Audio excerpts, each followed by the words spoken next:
Welcome back. With me right now from the El Toro Water District is Fred Ajarian. Good to see you, Ken, sir. good morning. Good to see you again. How are you? Great. How about yourself? Real good. Real good. Happy to be here and happy to talk about my favorite subject, Yes, water. water, and particularly the dam. The dam. big dam. Yes, the big dam at Oroville. Yeah. And so today what I'd like to do is to give your viewers an update from where we last left off in May. Big things are happening up at the Oroville Dam, and so well, maybe we'll get in here. Yeah, let's go back and you give a good background here. Yeah, talk just about kind this. of a reprise and refresh for the customers here. So this dam has been around almost as long as I have. It's almost 50 years old, and it's the tallest dam in the United States. Wow. Taller than Hoover Dam. So second largest lake in California with over 1 trillion gallons of water. Wow. That's a lot of water. And it basically backs up the flows of the Feather River in Northern California. This was the location for those that customers who remember the Feather River, the original Feather River project that was pulled together under Governor Pat Brown Sr. Back in the 50s. Original construction cost, just a mere $120 million. I say mere just because... Well, compared to nowadays. Compared to nowadays. It's pennies. It's pennies. Exactly. Spillway length, that's the Spillway Dam. That runs to the line left, your right, that which was the subject of the earlier investigations this year, 3,000 feet, and up to 150,000 cubic foot per second of water can flow down that spillway. Wow. That's like a raging river. And, and I'm not talking the raging rivers that you see at Six Flags Magic Mountain. We're talking like a class probably 12 river, as opposed to a class 6, which is the highest class of natural rivers that you can find anywhere in the United States. That's huge. So that really is. So next slide. Now we'll get into, there we go. So here's where we were in February. To the left, you see how the dam was in danger of being topped because there was so much rain that we got this year. So what happened, the engineers attempted releases at various amounts. This was at the maximum release. Actually, it was only at about 125,000 cubic foot. And as you can see, so below what?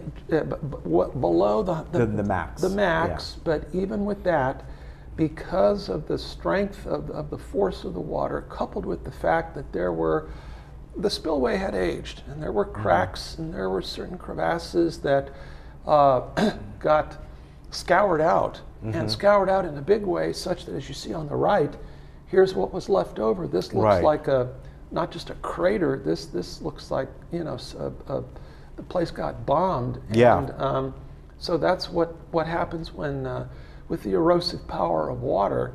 And because of this, 188,000 people in the city of Oroville had to be evacuated. It was a big, push because of the concerns that the dam might fail. Let me ask you, with the spillway here, even, I'm not talking about this year. This year was extraordinary. Do year after year, although we've been down a lot, but do they release water on a regular basis as needed? Yes, there are normal releases that are required as part of the dam's operating requirements. So that part's not unusual. No, that's not unusual. And I misspoke just slightly earlier. I said that there was concern about the dam failing. No, the dam was never in danger of failing. It was the spillway, partly because of the way the spillway was constructed. The techniques of the time, it met the standards of the time. So it was good for what it was built for. But some of the construction methods had not been thoroughly checked, as have now been discovered through forensic research, and so there was some these little pits that had gotten scoured out, cavitation occurred, poof. So here's what we were left. So After the rains subsided and the lake level was lowered and it was safe for people to return, then the state figured out, okay, what's our next steps? Right. So that's to restore the spillway. So in the next slide, as we'll see here, restoration work is underway. Look at that. The state bid out a contract for $275 million, nearly 3 times the cost of the construction of the original dam. That's why I said that's kind of, small money. And the plan is to completely rebuild this main spillway. Yeah, that's what it looks like. Yeah. And they've torn out a lot of the old concrete, digging out to bedrock. Evidently, the original contractors that built this did not build down to bedrock to properly anchor the spillway. And in fact, as you see on the picture on the right-hand side, there are steel bars being put in along with heavy reinforced rebar to structurally strengthen and add more. Was rebar put in the first time? I believe, I'm not sure. Okay. I'm not sure. I believe it was, but not to the level. Not to the level and gauge. I mean, we're talking, most people when they see rebar, they go something like, like this. We're talking rebar that's this big, and then other cross ties. Technology has also improved too in terms of the construction of spillways since the 60s. So the deadline is by November 1st, the main spillway shall be ready. Wow. So this group of contractors, if we go to the next slide, is working 20 hours a day. They have over 1,000 members of the crew working in shifts. That's an amazing feat. It is. Yeah, to do it this quickly. But they have a deadline to meet. So the main spillway here, this shows what's going to be accomplished this year in 2017. So the top end where it says 730 feet original with repairs, that was determined to be in pretty good shape. Okay. So that's going to remain with some repairs. The next 870 feet, that's being taken out and completely redone. The next 1,050 feet, that's going to also be redone, but that's going to be done using roller compacted concrete. Slightly different technology than what was used in the original construction. Give it more strength, more durability to withstand the force of water. I mean, water is the ultimate solvent. Yeah. As it dissolves our skin, it'll also dissolve concrete in a big way, as we saw. And then the last 350 is the structural concrete at the bottom, which leads to what they call the devil's teeth. Those are just blocks, just hunks of concrete, kind of like large, oversized jacks that kids would play with, ball and jacks. That's used to break up the flow of the water so that as it comes off the spillway and enters the lower end of the river at the bottom, it is not as powerful a flow, and it also helps to reduce the amount of potential erosion and scouring under the spillway. So if we go to the next slide, so this is for 2017, the conceptual construction. The next slide will show in 2018 what's going to be done to complete the process. So, so the original 730-foot section that we saw, now that part's going to be demolished and constructed with structural concrete. As I understand it, it's stronger, more resilient, more durable kind of concrete.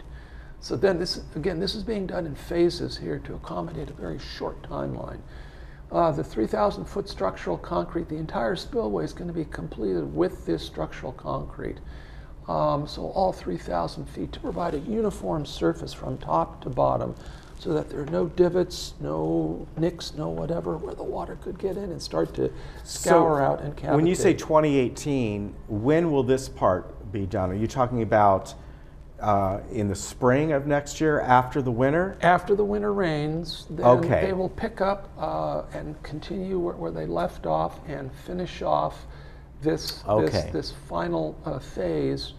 So what they're doing now is getting it to the point that it'll be structurally sound just in case we get another huge rain event. Well, when it rains, and we are praying it will rain because now the water year ends September 30th, begins October 1st. So predictions right now are for a wetter than normal winter. So we may have Mother Nature may just pick up where we left off, Okay. which would be All a right. good thing for California. Now, there's also along the side of the main spillway, there's an emergency spillway here. This drew a lot of attention because of the fact that it was basically native rock and brush, and it got scoured away very, very badly. So this, unfortunately, some of this tiny graphics didn't come through, but the plan here is the top photograph shows the existing conditions. Okay. So it's basically bare rock, a lot of, and where the water, and it was used to relieve some of the pressure on the dam. While the main spillway was flowing, water was coming out this way. So both spillways were in use to try to, keep the level below the designated threshold identified by the state as safe operating level. So with the new plan here, there's going to be sort of like a little jump board, or it's going to flow over that gray berm. Where the water's going to flow over it to kind of slow it down. And then there's going to be like a scoop where the water's just going to kind of come down and then come up and then drain out. The idea is to try to dissipate some of the force of the flow if in fact the emergency spillway needs to be done. This work will be done between now and next year, and this can continue on, as schedules permit. Of course, not during inclement weather, but it is key towards finishing up and reestablishing, the overall integrity of the spillway structures. Right. I think the last slide here, this kind of sums it all up here, Ken. So the repair cost for everything, both spillways, over $500 million. Now we're looking, what's that? 1, 2, 3, 4, 4.5 times the cost of the original $120 million investment. FEMA, Federal Emergency Management Agency, may cover 75% of that cost, we hope. The rest of the cost will be covered by Metropolitan Water District and the other 28 state water project contractors. Okay. So in effect, all of us in Southern California that get our water from MET, all 19 million of us, we will be paying our share. Okay. The key objectives, of course, of the repair is to ensure public safety and integrity of the dam and the spillways, ensure that the main spillway can accommodate that winter weather. And again, predictions are for wetter than normal winters, so we may get a lot more water. The construction cutoff wall, this is for the emergency spillway, is designed to help prevent future erosion in that area that I pointed to. This is a new technique that I guess either hadn't been thought about or hadn't been considered 50 years back when the original emergency spillway was done. So this is a good thing. And lastly, construction on both spillways will continue on into 2018. Now, the final thing I want to leave readers with, or customers with, is, you think, okay, Fred, you're all excited about this repair of a dam. Why is it important? Well, really, the Oroville Dam is the centerpiece dam. It's the starting point for the State Water Project. A lot of our customers have been hearing from my fellow directors about something called California Water Fix. The Water Fix is designed to modernize and update the aging State Water Project, of which Oroville and the other dams are part of. This work, along with the other work that's going to be part of the State Water Cal Water Fix, very critical. That's, and I know that that's already been discussed, but I wanted to kind of tie this back in to our customers to let them know that, hey, this is all part of the same process, very key to ensuring that we continue to get our imported supply, because this project serves 25 million Californians and over 3 million acres of agriculture in Central California. So it's vital that these projects be done. Yeah. So when voters are presented with the proposition to pay for, here's the catch, for the water fix and to fix the rest of and modernize the rest of the system, don't say no, because this is your water future. We're securing this for future generations. As Governor Pat Brown once told told us. Right. He was governor.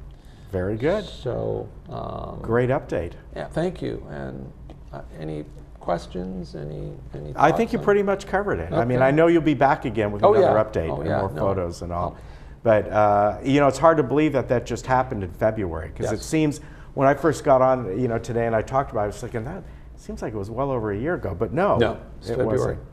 And a lot's moving happened. along. I mean, Amazing. in 6 months, 6 months. It was mid-February. Yeah. And The fact that the engineering had been done that quickly. yes, yes. And I think it speaks well to how the state handled the crisis. DWR, they've received a lot of criticism, unnecessarily so. But law enforcement, state, all the military came together. No human lives were lost. There was a lot of inconvenience, granted, but you know what? We're going to wind up with a dam that is, and a spillway that is in much better condition Yeah. than it was before, and rightly so. It's getting old, so you have to refurbish, maintain, and make it look beautiful again. Yeah, there you go. Fred, good to see you. Ken, thank you Thank you so very much. much. We'll see you probably in a few months again. I'll look forward to it, Ken. All right. Thank you very much. Thanks for the update, All right, take and care. we'll be right back. Thank you.